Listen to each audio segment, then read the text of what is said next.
It's amazing. I had to do something. It's too high. I'm obsessed with that intro. I think it's perfection. We don't need to I change was the gonna thing. say, why even make one anymore at this point? Let's just roll with that. That's so good. Epic. Welcome into In Your Element. Whereas we are so in our element with that intro video. I mean, killing it. Dude. Well, you were a little busy this last weekend, though, making your TV debut on the, I guess, play-by-play or commentary side of things. Not really a debut because you're out there interviewing, players and all that stuff. Different. No, it was different. Better or worse?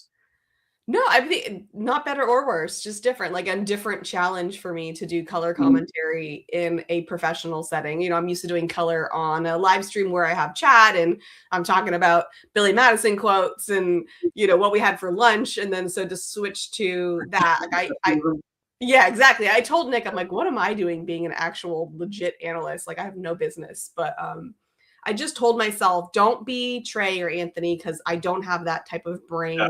Just focus on psychology. That's my wheelhouse. That's where I'm confident. That's where I know what the heck I'm talking about. And then just try to have fun with it. And so that was kind of my goal for it. Yeah, like I said, we talked a little bit before we went live here, and I listened for about 15 minutes. You know, there's obviously March Madness going on, so I had both TVs going. That's why the TV's here behind me, and I had the scores up on all my different monitors and stuff like that. So I was really highly tuned into sports this weekend, but yeah, I watched a little bit of it. I thought it was pretty good. I listened to you, and then I listened to a little bit of Jake and Jeff as well. So I didn't have a problem with it. I saw the internet's just going crazy this entire weekend over everything that's going on. Yeah. It's just a crazy world, you know, whether it's Reacher or whatever else is happening out there. It's just, I don't know. I just got sick of it. I sat there at my desk today, and I literally put my phone upside down. I just turned on some music and I just sat there and I data entered for about 4 hours today. It was insane. Dang. Yeah. Well, I don't know about that. I was so bored, like, because the way that it works for me is our travel center is out in Arizona. So they have to have the tour guide bring back the paperwork for me to enter in. So, you know, today I didn't get any paperwork in. So I did everything that I needed to do in the morning, got the boss the numbers, you know, measured the fuel, raised the fuel prices up because that's what we're supposed to do nowadays, baby. Yep. And sorry about that, everybody else. But we raised the fuel prices up and got everything going on. And then about 1 o'clock, I didn't have much else to do. So I was like, well, just in case he asks for the comparisons, I'm going to go and data enter every single day, all the finances for last year into my spreadsheet. So I just sat there and just keyed away at it. Next thing I know, it's 4:30. So. Wow. Yeah, kind of zoned out. Yeah, for sure. Well, welcome in everyone who's watching. Please say hello in the chat. We want to see who's here with us. Uh-oh. Johnny Torres. Hey, I'm used to having you in my live stream chat, but good to see you over here. Not a fan of the St. Louis jersey. Come on, man. I remember Johnny Torres walking around in a Cardinals hat at one point. Mm-hmm. Johnny Torres, why don't you tell the chat about that? Called out. He lost. Yeah, he gone. No, but seriously, say hello to us. We want to know who's here with us. But today we're going to talk about. I told Wally, I was like, I kind of want to talk about recognition when it comes to being in your element because. Oh, he said it was a bet. What's up, Michael?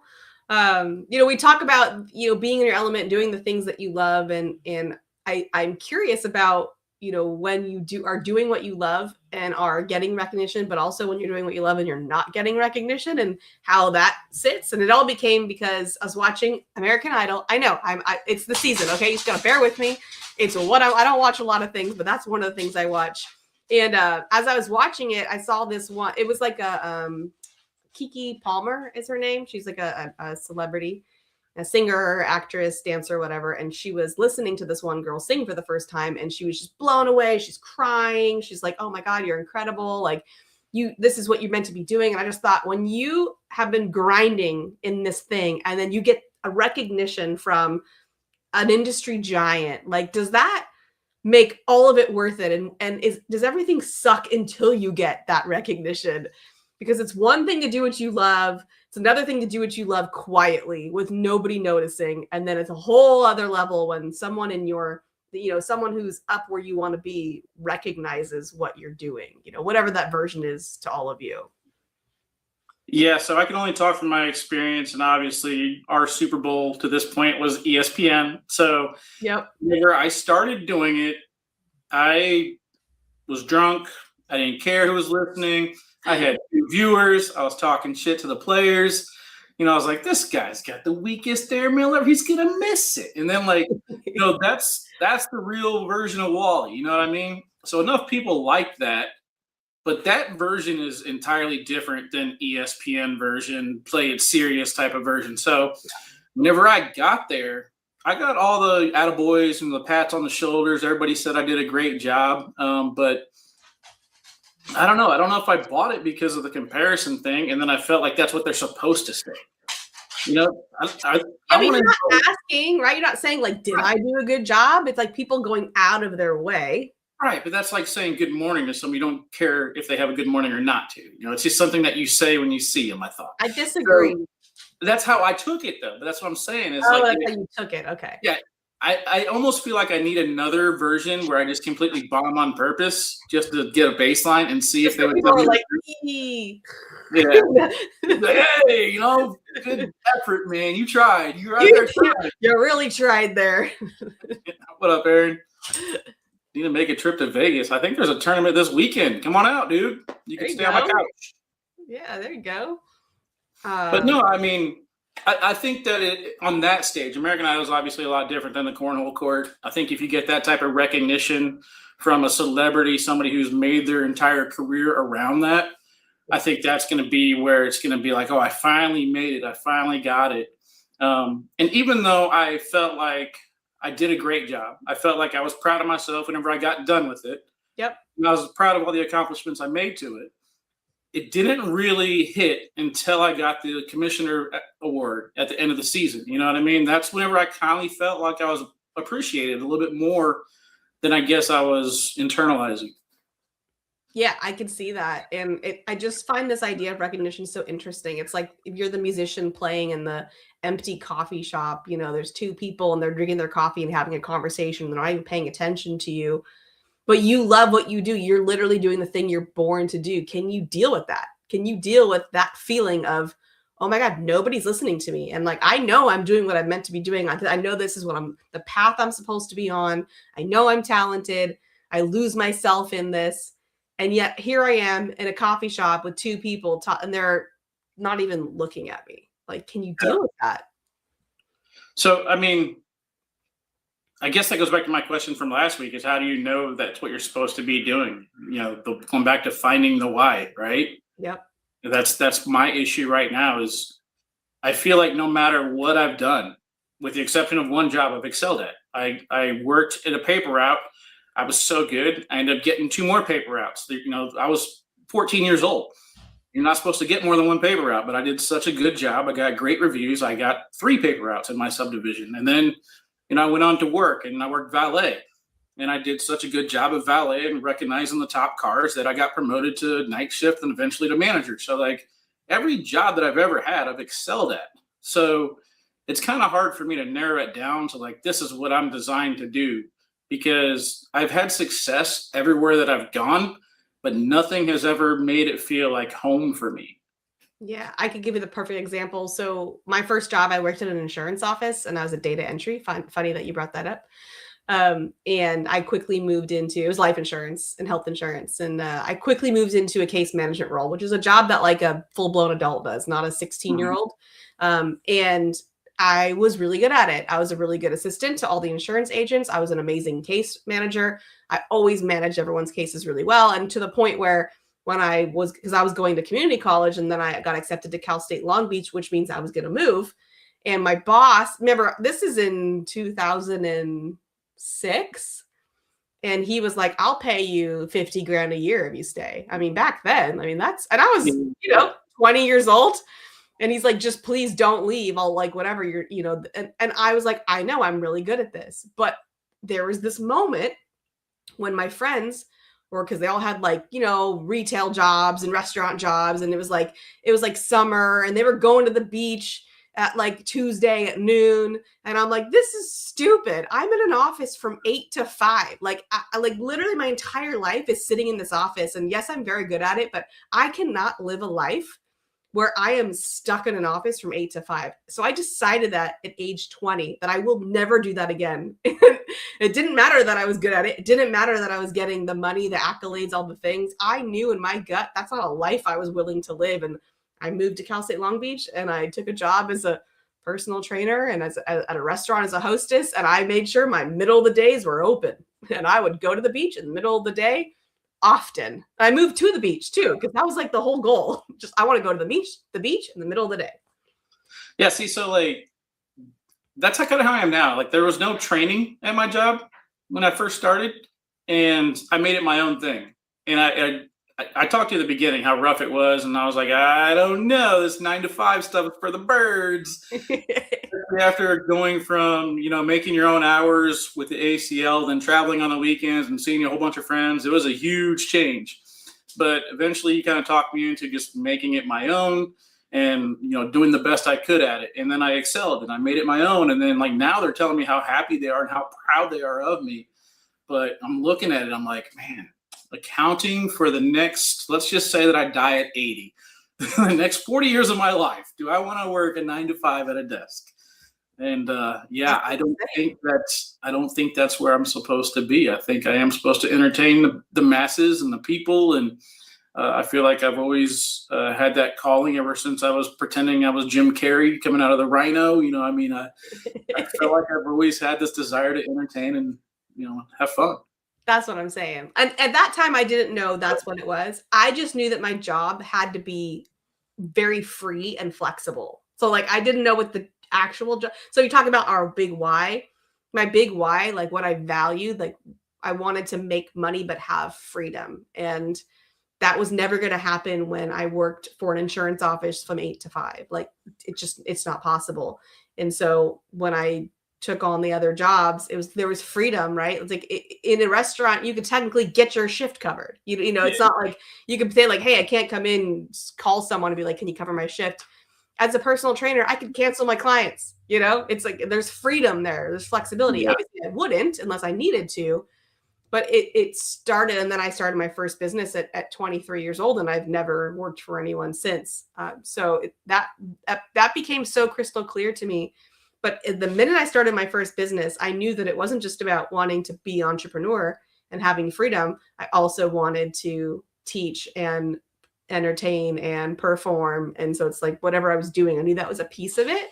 But I obviously didn't know exactly how it was going to look because I didn't know it was going to be this. But so what time frame are we talking here? Like this is over a span of how many years where you kind of narrowed it down? Well, so I moved when I was 20. I turned 21 pretty much as soon as I moved and started at Cal State Long Beach. And then I started my first business at 23. And I would say I was probably, I think it exists on the internet still. If you go back to 2006, 2007, somewhere in there, there's a video of me teaching the perfect push-up because I was like, I am meant to get my stuff out there. I'm going to teach. Because I was a personal trainer at the time, private, like working my own business, and I was already trying to get on YouTube. So that was back in 2006. And that's the reason that I'm asking is because you're just basically throwing a lot out there and seeing what sticks, or basically what can I take away from this one experience and kind of mold it into my next experience, or what's the process to narrowing it down a little bit better? I have just noticed that I just keep showing up however I feel called in that moment. And then I just stay completely unattached to it. So, for example, I did a perfect push-up video. That's obviously not what I do today, but I was like, wherever this leads. So if I'm meant to do personal training for my whole life, that's cool. But also if this video somehow gets me recognition for something else, that's cool too. So I just learned, but I will say that took time. That's probably in the past, let's say probably since about COVID time.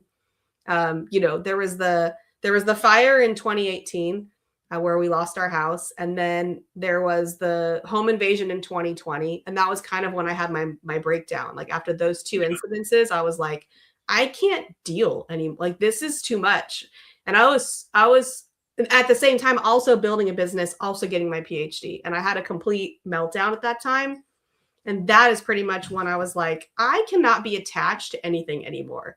Like I was so attached to being like the weight loss guru. Like I'm going to be the authority on health and wellness. And I'm going to change the way the world looks at weight. And I'm going to eradicate dieting from this planet and weight loss drugs. And it's all going to go away because of me. And like, I was so attached to that dream. And then after the fire and the home invasion and just like, I don't have the capacity to deal with any of this.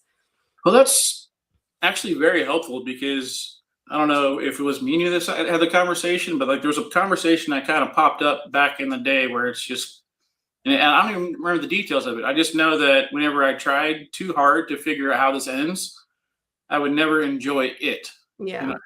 And I don't want to give her credit, but I think it might have been Peanuts. Really? That's random. Yeah. Some valuable insight a few years ago. So there you go. Somebody tag Peanuts and give her a thumbs up. Love that. But yeah, I think it was one of these things where it's just like, who cares how it ends? Just do it and have fun with it. So yeah, that's but when you're not getting recognition, it's so hard to keep trying because you're like talking to an empty room. Yeah. No, so yeah, kind of cool. Good trigger of the memory there for some reason. That is random, right? Well, I think that's a good time to bring on our guest because I think that he can join into this conversation. So, hey, everyone in the chat, thanks for being here. If you haven't said hello, please do. But let's bring on our guest. And this is a very special guest. So I think we've both been on his podcast. So we had to bring him on ours. But let's bring in Jay Smooth. What's going on? Hey, what's going on, Wally and Meese? Thank you guys for having me on. Smooth, dude. Not much, man. How you can represent for you? Yes, sir. All day. I love it. Opening day is this Thursday, so yes, sir. Yeah. Let's go, Redbirds. There you go. Oh my goodness, Wally! Spring training. What's that? Do you see who's in the chat? What we got? Miss Connie.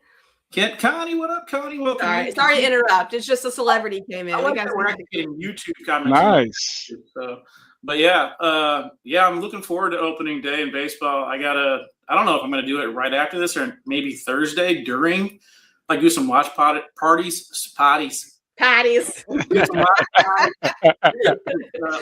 day, I think it'd be kind of fun just to pop this TV on here and then watch some baseball and interact with people. So I got a whole bunch of future bets and Cy Young Award winners and Rookie of the Year stuff I'm gonna look forward to. But yeah, the Cardinals baseball has been interesting because in St. Louis, Mish, we pride on our sports. Yes. Who doesn't? We were just in Kansas City. That's all there is. It's extra hurtful in St. Louis because we had one of our sports teams taken from us by owner, Stan Kroenke. If you're watching, piece of shit. He is. He's for sure watching. Yeah. So Stan Kroenke, if you're watching, we want more teams back in St. Louis, and that's right. It was one of these things where they basically use that St. Louis is not a sports town to get them to move to LA. And that's one thing that kind of hurts us or hurts our soul a little bit. And as you mentioned, or as Johnny Torres mentioned at the top, with the Chicago rivalry, it's a great town for sports. So yeah, it's kind of weird because the Cardinals actually kind of suck right now. Yeah. So it's a weird transition. But anyway, man, the best thing out of St. Louis right now is Smooth. He's got his hand in so many different things right now. I love seeing it. Facts. But yeah, you were kind of sitting in the green room, so you kind of heard the conversation, but just talking about, when you're doing what you're supposed to be doing, but how it impacts you when you're in that grind, you're not getting the recognition yet. Like, how do you keep going and how do you deal with that? For me, what actually opened up my eyes was being in the schools and actually seeing the kids smile when they, touch their bag and say, hey, I never did this before, but I would love to continue to learn how to play. So for me, I knew this was my lane when I started, actually mentoring the youth and telling the youth about this sport, and going back into the communities and giving back, So I found out that this was the lane. I knew I wanted to be in a different lane, but I never knew this would be my lane. And I found that cornhole has been my foundation for me to build on top of that. So, and this is why I'm here, and this is how I met you and Wally. So I love what I'm doing right now. I love what you guys are doing, and the sky's the limit. You guys see, I say it all the time. The sky's really is the limit. Yeah, it's a great point.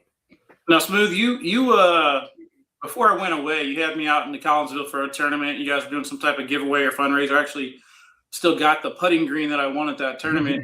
Yeah. But you did one thing that I thought was really, really cool at that tournament. You guys ran the tournament, and then I noticed there was another group of people that started kind of cycling in. You had line dancing going on the other side of it. Yes. So, Yes. yeah. Yes. So, and these aren't cornhole players, you know what I mean? These are just people coming to line dance, and then they see cornhole. So kind of talk about that, how you're mixing all these worlds. So me and Elisa had been talking about, when I actually created Cornhole with Smooth, we just talked about doing other things besides just having regular, tournaments, right? So you can bring all communities together, because that's my motto, bringing communities together one bag at a time. So what we did is say, okay, we can have a dance party or a line dance, like a line dance party, and we can have an actual tournament going on. We have enough room to do it. So it's been such a success that we're going to try to do another summer bash. So me and Elise was talking about it today. So hopefully while you can get home and maybe Misha maybe come out, but we're going to try to do something in July. It's going to be like, it's going to call Beach and Bags. So that's going to be the thing. Okay, they're dancing and cornhole. Are you kidding me? There's nothing I love more than dancing and cornhole. That is like my dream combo. Yeah, we have a DJ and everything. So it's a real nice party. Wally came out and won some good prizes, and it was a fun time. The last one we had was a Halloween theme, so we just had that back in October. So yeah, we try to keep it going at least once or twice a year. So it's something different, and it does bring out more people besides people that actually just play cornhole. That's so cool. Yeah. I love that.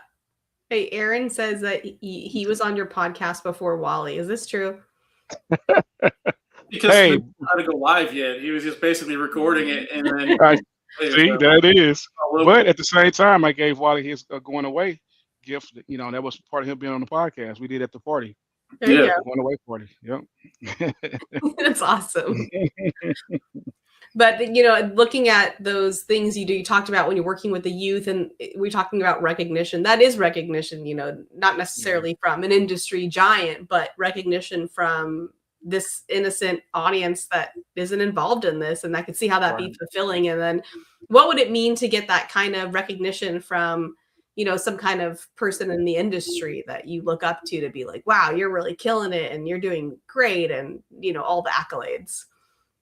I think it came from both of you guys. I mean, you both have said that. I've had conversations with you both, and you both continue to keep going, and I think that's the main thing coming from you guys, because me trying to be in the commentating world, the media world, and also playing the game and, being a mentor, everything goes together, right? So I think coming from you guys, it means a lot. But this past weekend being in KC and having conversations with, with a Mark Richards and a Tony Smith and say, oh yeah, we've seen your podcast.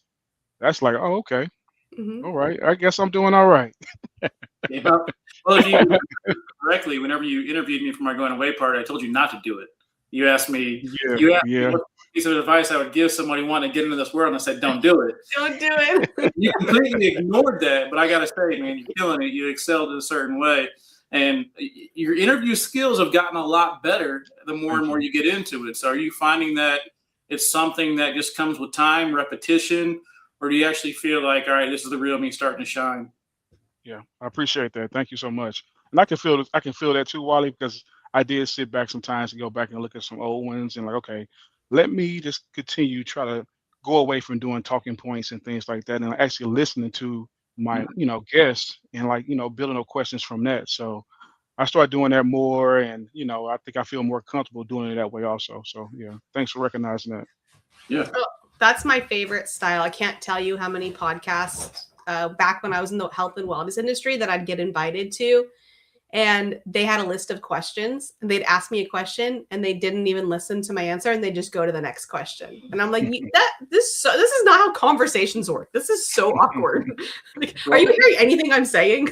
I feel that too, because there's been plenty of times when I first started where I ask somebody and then I have like all these questions written out that I want to ask. You know what I mean? This will be good. Everyone's going to love this.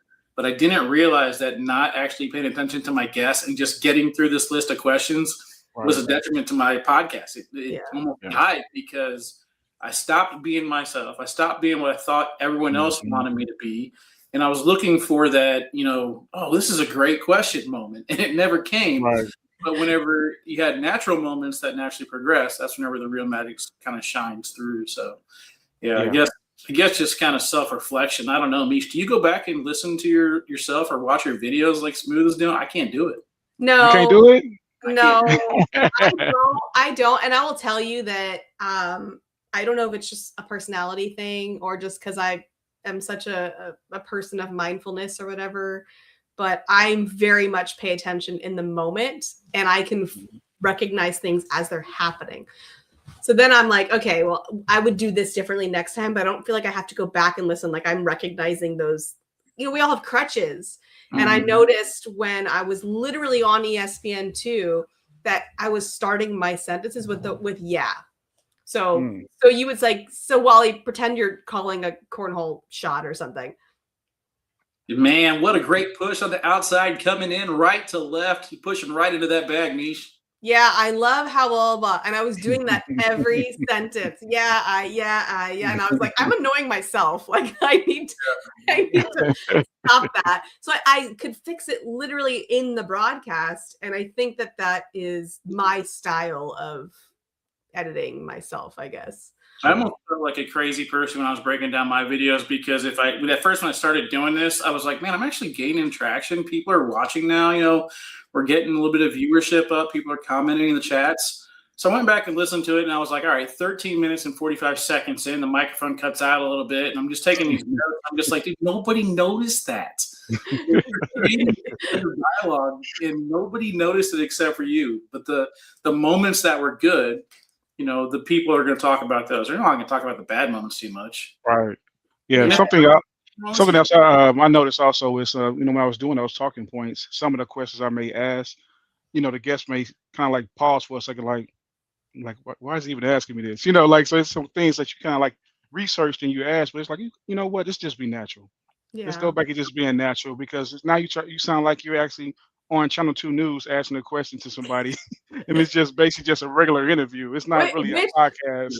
Which I've done, by the way. I've done news segments, and that is literally how it is. The person interviewing, I've been on, I think, 4 or 5 news segments, and the people who are interviewing me, they aren't paying attention to anything I'm saying. They're just the producer gave them talking points, and they're just like, okay, I have to give this chick 3 minutes, whatever. Here, talk. They could care less.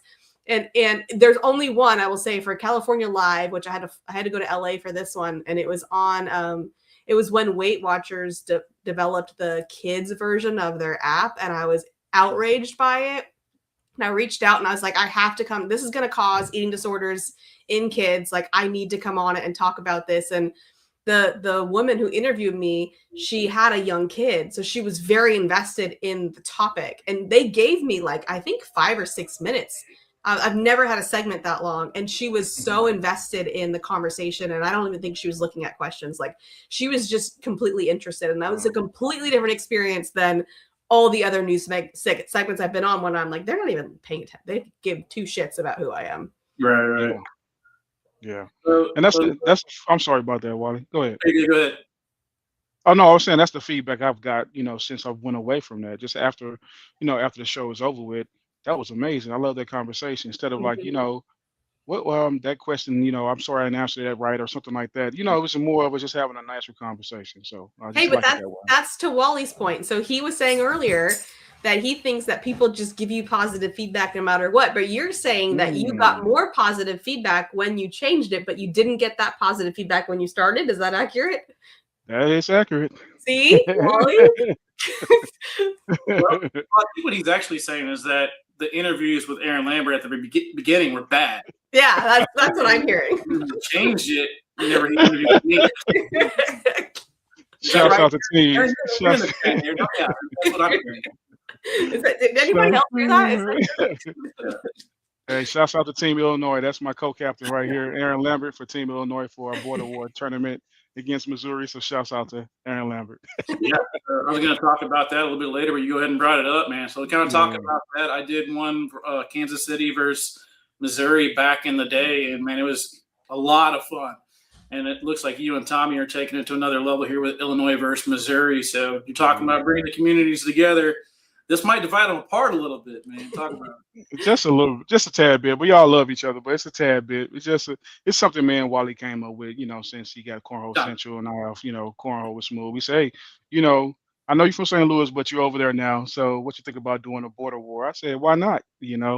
And I told him, I said, well, you can't have the traders because I know the traders play a lot, Cornhole Central, but you can't have the traders because they're from Illinois. So, so I got both of them. Well, that's fair. I like how it's written in the rules. Yeah. As it should be. Yeah. We're talking about this idea of doing what you love and getting recognition or not getting recognition. So I'm curious for those of you who are watching, what are some times where you've either done what you loved and gotten the recognition, which made it feel worth it, or times when you feel like you're just talking to an empty room, nobody even notices? I would like to know your experiences with this. It's not just about us, but we can all talk about times when we feel like, I don't know, have you guys had that moment where you're like, man, I think I kind of killed it. And then you just don't get that feedback. And you're like, you don't want to be the person that's like, did I do good? But you're like, just hoping. And then it's like nothing. And you're like, Yeah. Go ahead, Wally. I know I know I've been there before. I mean, the thing for me, man, it's not even cornhole related. It's just kind of raising my daughter. There's moments where I raise my daughter to be better than me. I've always said that I want her to be better than me. And, I basically sacrificed having friends. I coached from 3 years old all the way up until 13. And then I thought everything was going great. No one said anything good or bad. It just kept going. They kept wanting me back. And then whenever she got into high school, or became getting ready to go into high school, she said she didn't want me to coach her anymore. She thought I was being too mean or too harsh to her. And it was kind of one of these things where I guess no feedback was the right way, because you broke my soul. Yeah, that was kind of like my same, scenario, but it was with my son who was coaching his basketball team for years, and you never heard any outside noise. It was always just within the team and things like that. So you just think you're just coaching your kid, and then you realize, what you was doing. It was just great, just for, for the not just your kid, but the kids are on the team also, and being that coach. And then you finally hear at the end of the year banquet, you hear like, oh, the parents come up to you like, oh, you did a great job with the kids and things like that. But during the year, you're just like, I guess I'm just coaching, so, so it's the same thing. Yep. Those were my best moments though. Whenever I moved away from her was the hardest. That's whenever I decided to give K9 unit and the commentating a serious go. I could not do it if I stayed there and took care of my mom, took care of my dogs, took care of my daughter, took care of the cornhole community. I gave myself to everybody to the point where there was no me anymore. I kept giving. So whenever I left coaching and I left my kiddo and all her sports behind, you don't realize it until you go back and you see another sporting event, and then you see how much struggle they're having with the coaches. And you're like, I could fill that void right now if you would just let me. But then it's like, well, I left. They're not going to invite me back in when I ran away. But, there was moments whenever she was like 8 or 9 years old and we're coaching soccer. I don't know nothing about soccer. I couldn't tell you anything about it. We had a head coach. He was a good friend of mine. Shout out to Doug. And he asked me if I would help him out. I said, yeah, sure. Why not? So I went and helped him out. And we just kind of worked with these girls on more like get along with each other. And then we taught them this is kind of how it translates on the field. This works here. You pass it to your friend. And then now you move up here. Now your friend's looking out for you. And it was almost like a life lesson and a soccer lesson at the same time. And we ended up going undefeated that year. And we had like a running joke. We're undefeatable. We don't even know what that was a word. We just made it up. But at the end of the year, we had our pizza party and we're all high-fiving the kids. And we did it. We're undefeatable. It's one of these things where I hope they recognize that still or remember that still. But, you can't hear the parents on the sideline saying, good job, coach. You could always hear them yelling at you about not playing their kid. But, it's one of these things where you just take a second, you step back, and you're like, at the pizza party, we did it. That's it. That's a recognizable moment. Yeah, that's awesome. Yeah, some of the best jobs aren't about the recognition, being a parent, coach, teacher, role model, and that's kind of my point. Is like, what keeps you going? Because I feel like I've had to develop, like, if I go back to my early 20s when I was on that path of like, I want to do these videos and I want this mass acknowledgement. And like, it was about that. Like, I needed that approval. I needed that recognition back then. It was from a very dysfunctional place.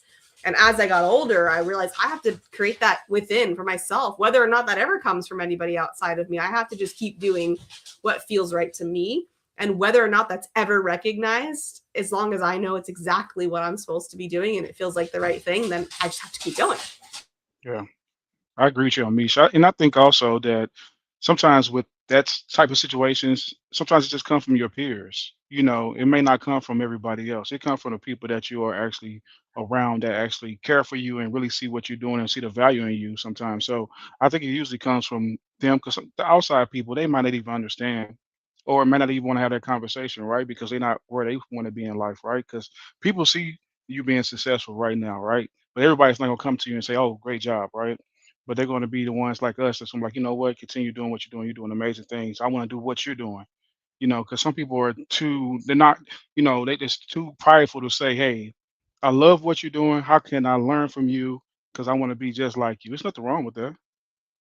But you just find Yeah. your own lane. You find Yeah. your own lane and do I it. know Man. that's kind of sometimes where the hate comes from. I'm not someone that says every time I get hate, oh, they're just jealous. Like I'll almost never say that because Mhm. I don't jump to that conclusion. I do think that it's hard to see, and I can go back to times when I've compared myself to people who are where I wanted to be and how painful it is to think, man, I'm really grinding and they have it and I don't. And that's such a painful realization.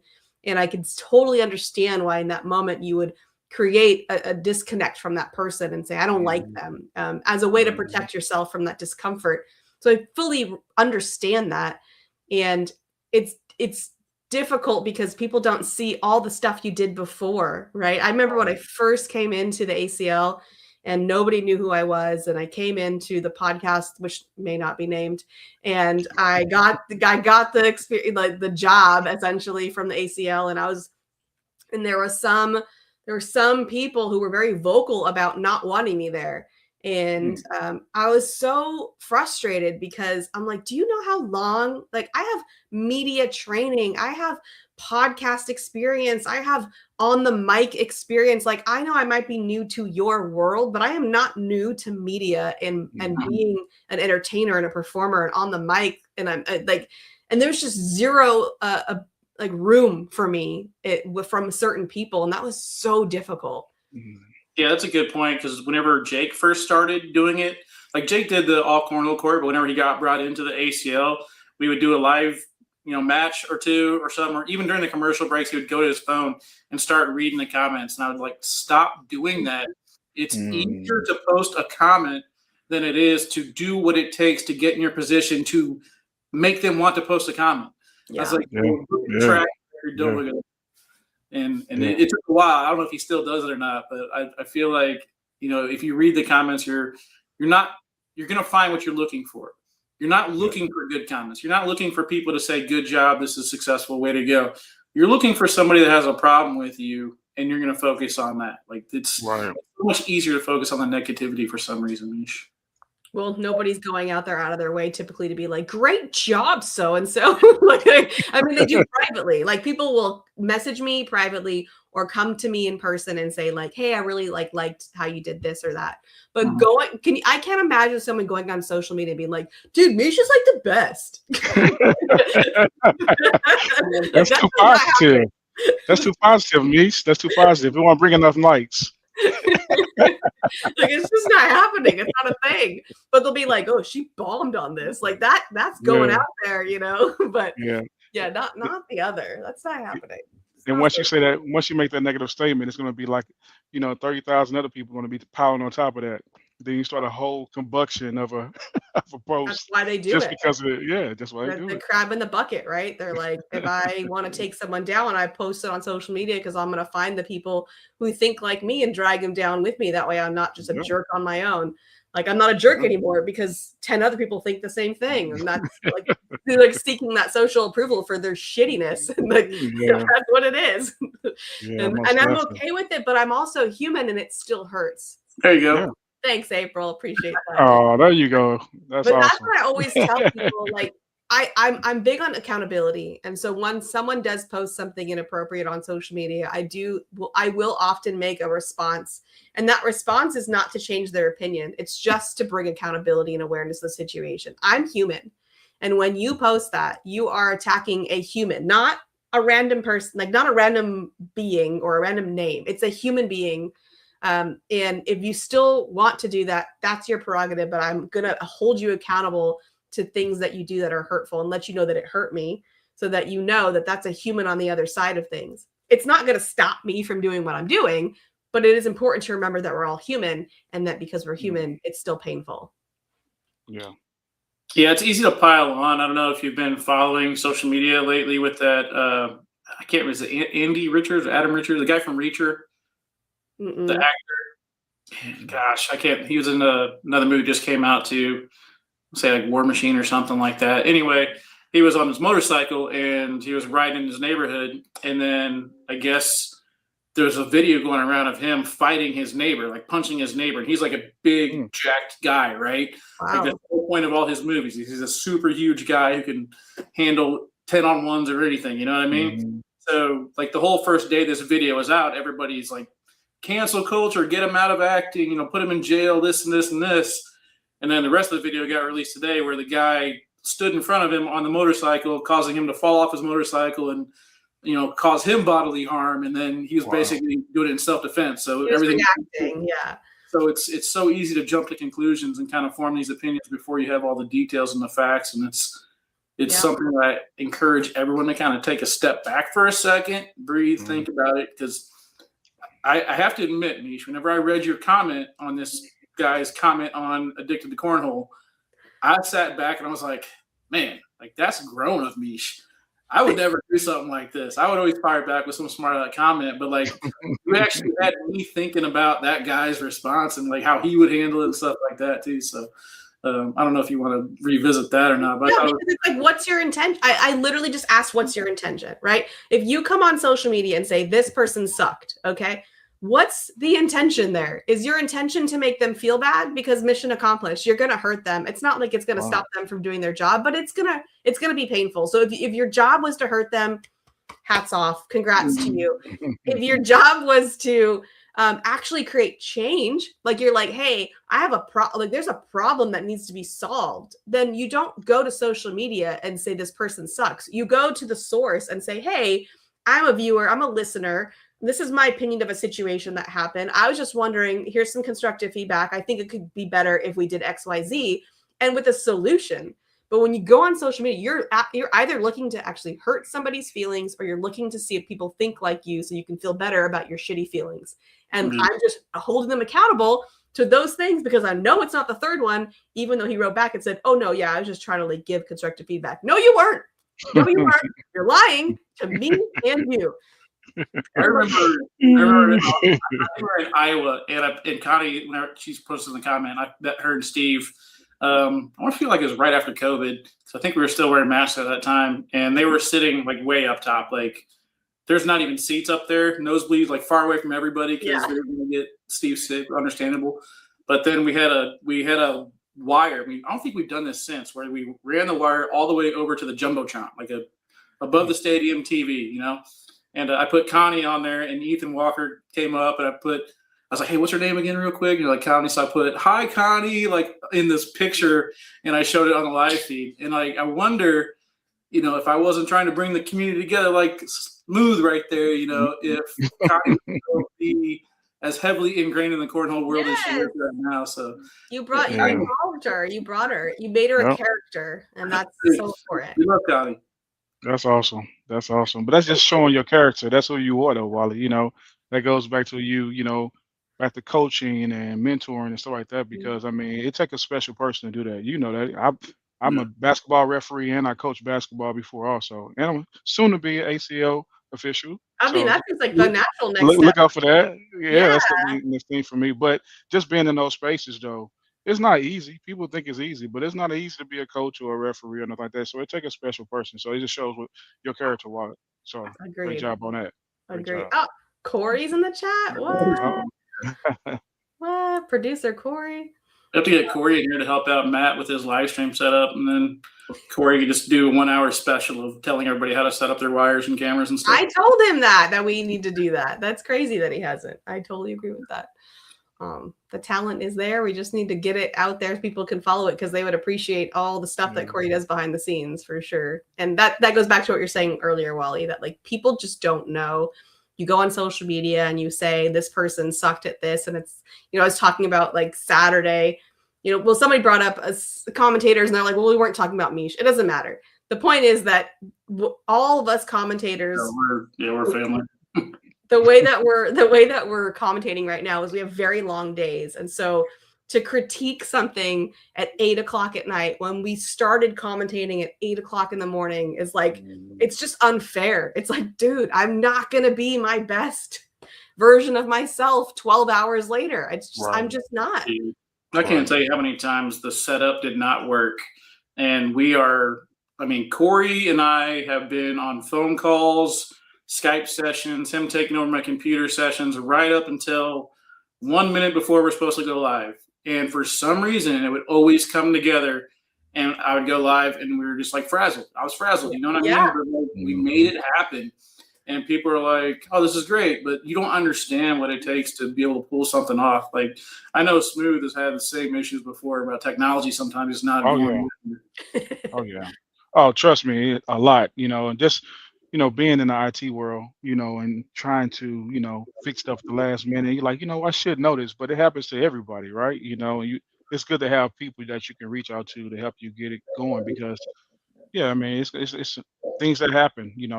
Can I say shit happens on here? Shit happens, but then you have to really, jump back into it to get things back working. But no, I've had technical difficulties live, or even just recording. I had recordings stop on me. Like literally stop in the middle of a podcast, so. What's crazy to me is like I worked really hard, and I'll be 41 this year, and it took me a long time to learn how to give myself grace, right? To just be like, okay, I'm human, I'm always doing my best, I'm not going to be perfect, and I accept flaws in my performance, right? And that took so many years to build, and then people out there give people zero grace. You're like, do you know how hard it was for me to give myself grace, and you can't give me any grace? Like you think like I find it easy to give other people grace. I just assume like, oh, I'm not just talking about commentating. I mean anything. Like someone, is driving, and pulls out in front of me. I try to pause and be like, maybe they're in a rush to get somewhere, and like, I try to give people grace, and it's like, there are people out there that just give no grace. It's just like, no, you have no room for error, no flaws. Be perfect. Jake Brannon telling me to honk the horn. Remember that? Like, honk the horn. Just like whatever comes my way, comes my way. Like I'm just driving, chilling. Yeah, like, Jake had zero chill. Oh wow, he does it. Oh wow. We're going to like I think it was a roundabout. It's a roundabout, yeah. And this car in my left lane just comes over and cuts me off, and Jake in the passenger seat reaches over. He's like, "What are you doing? Honk the horn!" Meanwhile, we were in a rush to go nowhere. It's like we're chilling. Like, let them go. Who cares? And the crazy part about all that is, what does it solve? You just get yourself into an argument and somebody stopping. These people crazy nowadays. You can't be doing all that stuff, But yeah, you say you'd be 41. I just turned 48 this year. After my 45th birthday, actually 3 years ago, I really sat back and said, you know what? I don't have time for all the negativity and, being in all this mess, man. I want to get in my lane and be peaceful and happy, Yeah. I don't have time for all that extra stuff. I just want to continue to have a good time, live life, and, be in the community and do what I got to do as a father, and a husband. So that's it. That's how I look at things now. And what we're doing now, it's fun, and I love doing it. So that's just a part of it. Exactly. I'm curious because we got some viewers on here. I'd love for people to put in the chat, like, who gives themselves grace and who gives themselves zero, just no room for error. Like, who could actually give themselves grace and be like, it's okay to mess up. And the thing is, I always tell people, like, even cornhole players, especially top cornhole players, are like, I feel so embarrassed when I have a bad performance. I have sponsors. I have this. I have that. I said, if you just realize that that just makes you human and people connect to humans, it's very hard to connect to someone that seems to never have any error, to make no mistakes. Like, we need the humanness of people. So when you can say like, man, I really struggled, like that was really difficult for me, I need to learn from that, that's going to make people like you even more. So it's like, if you can give yourself some, like, who can give themselves some grace so that you can just be human and that other people actually connect more. Every time I mess up, I'm like, oh, well, people will just appreciate that I'm human. Like, that's me. It is what it is. It's what it is. You keep moving forward, right? What can I do? It is, yeah. It's just like, and if they're going to hate me for my flaws, they were going to hate me no matter what. They're going to hate me for being perfect too. So that's irrelevant. Bingo.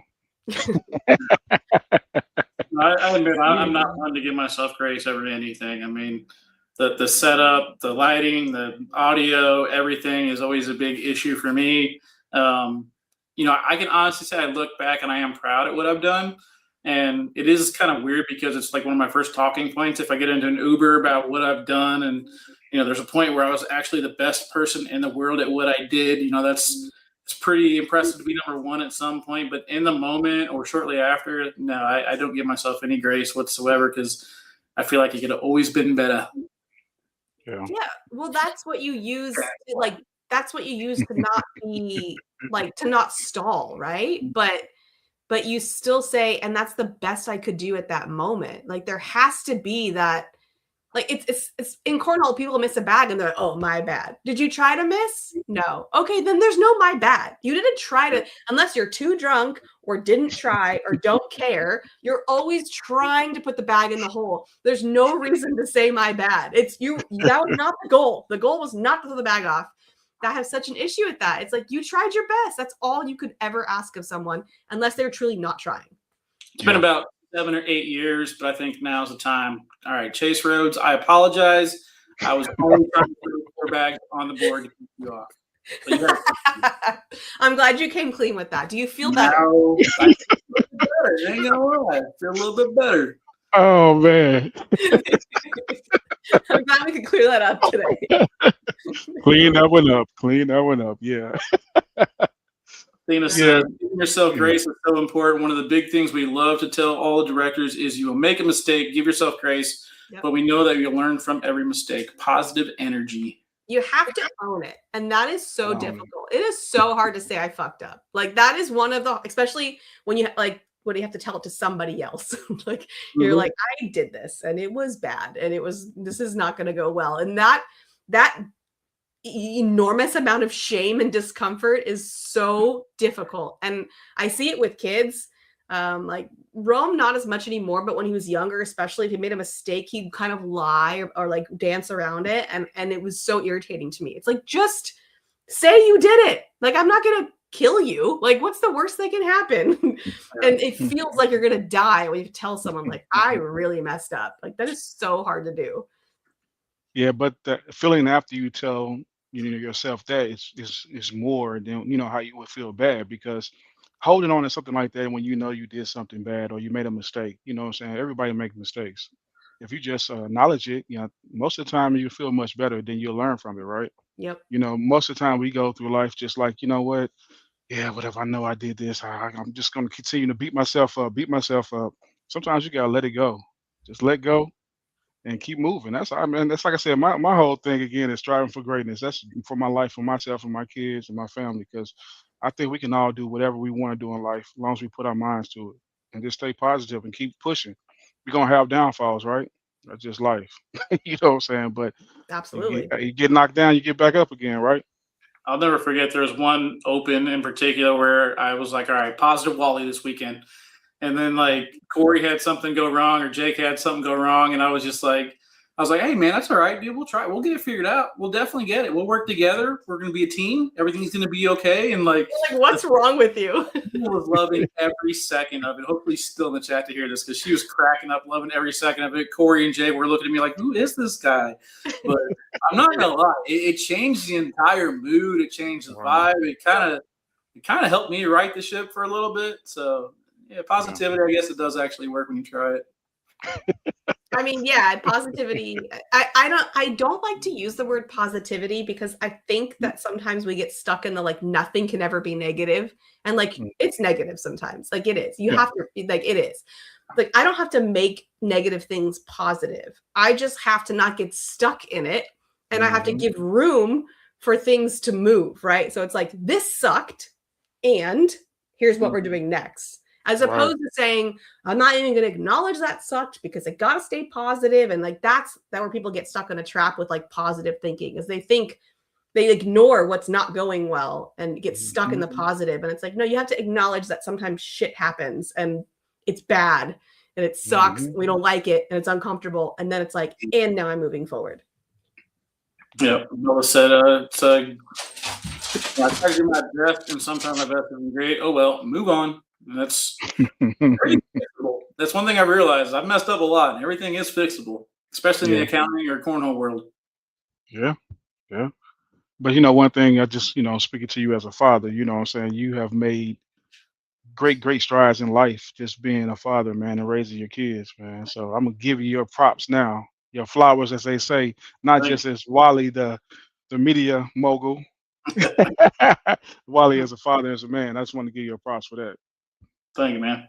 Yeah, it's hard to ever feel like you've done enough for another human being or another life. You feel like there's always something else that you can do, and it's really hard to know how it's going to turn out because I had to have my entire life figured out by the time I turned 30.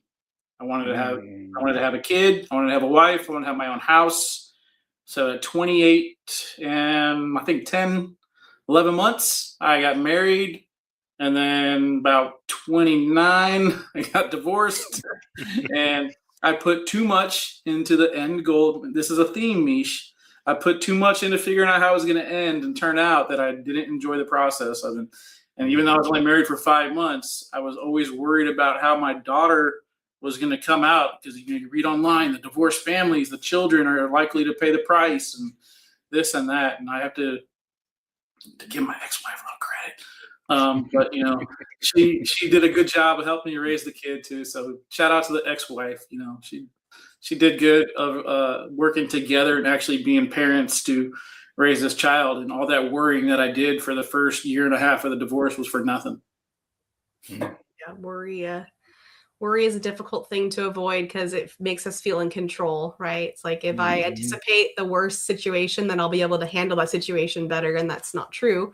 But it is how humans work. So it's one of those things that you have to, I always say you can't like stop the worry. You just can't let it actually dictate what you do. So it's like, you're like, oh, I'm having worry about this. And it's not going to change my decisions. It's not going to change how I move forward. And I just found in life, I spent so much time trying to like not have anxiety, not have worry, it's like all that just created more of all of it. So now I just go, yeah, that stuff's going to be there. It's just background noise. It's just stuff that comes and I go, oh yeah, that's interesting. Yeah. That's something that is creating worry. And that makes sense because I'm human and I've learned to try to control things. I can create all the different outcomes and think it's going to make it better and it won't. And so there that is. And then you just do whatever anyway. Or another way of saying it is I never let fear create decisions ever.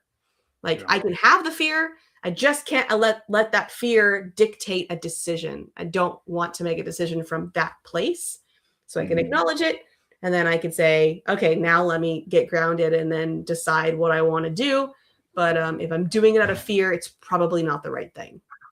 I like that. I see what Corey just said, acceptance and awareness. That's it. I like that right there because that is something we all just spoke to, accepting it and being aware of it and actually, learning from it. And what can we do next, not just for ourselves, for the next person, because, we got people that's actually paying attention to what we're doing also. That comes from our kids and people that's in our communities too. So we have to pay attention to that too, because us three doing this as podcasters and media stuff, cornhole players or whatever, we do have people that's watching us. We may not even know, right? Mm-hmm. You're right. That's such a great way to wrap it up with a bow. So we will end it there. But I just love these conversations. And I'm so grateful for everyone that shows up live with us because I'm so interested in what you guys are saying and what your thoughts are. And it's not just about us here. We really do want to have a conversation with everybody. And I just think it's fun to bring up these interesting topics, and hopefully you guys like it too. So we'll keep doing it every week. Yeah, appreciate everybody tuning in. Appreciate Smooth. Appreciate St. Louis. Yes, sir. Yes, sir. Even though I have a bet for the Cardinals to finish with the worst record in baseball, I still want to see them succeed. Oh no! I mean, I don't blame them really, but hey. It's $2,000 if it happens off a $10 bet. I'm gonna place that, and you never know. You never know. In St. Louis, we've never had that happen. We've always had good teams, so it's kind of a weird moment for us in sports. But yeah, we definitely want to have more people involved in the chat. So tell your friends, share this to your favorite groups. And then, don't be afraid to apply to be a guest on it. Again, I mean, we're not all going to be super celebrities like Smooth. We're going to Stop it. We're open to all. We're open to all. Even take Aaron on at some point. Oh, yeah. That'll be a good one. That'll be good to have Aaron on. But I just want to thank both of you guys for having me on. I appreciate this conversation. The conversation was amazing.